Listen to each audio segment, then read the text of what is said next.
The GPA and MCAT are kind of your entry point into the application process. It gets you kind of past that first filter screen.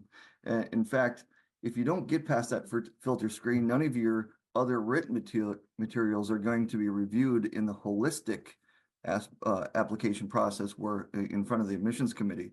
So you need a good GPA and MCAT score just to get to the admissions committees to review all of your other things. So starting with the GPA, the average cumulative GPA of those that get accepted to allopathic medical schools is around 3.75.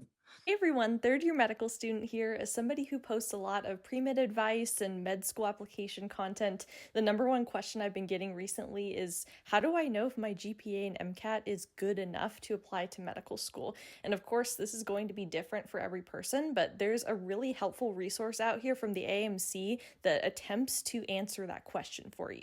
So this chart here shows your odds of acceptance based on your GPA and your MCAT, only taking those two things into consideration. The other thing to note about this table is that it's just for USMD schools, so it's not taking account DO schools or Caribbean medical schools. The other thing I want to point out is there's a lot more to getting accepted than just GPA and MCAT. Obviously, you can have really great clinical hours, really great research experience that can overcome things like GPA and MCAT, but this is just one factor that's going to go into your competitiveness for medical school. I hope this is helpful, and if you'd like to see more of my interview with the medical school deans of admissions, check the comments. I'll have the link posted there.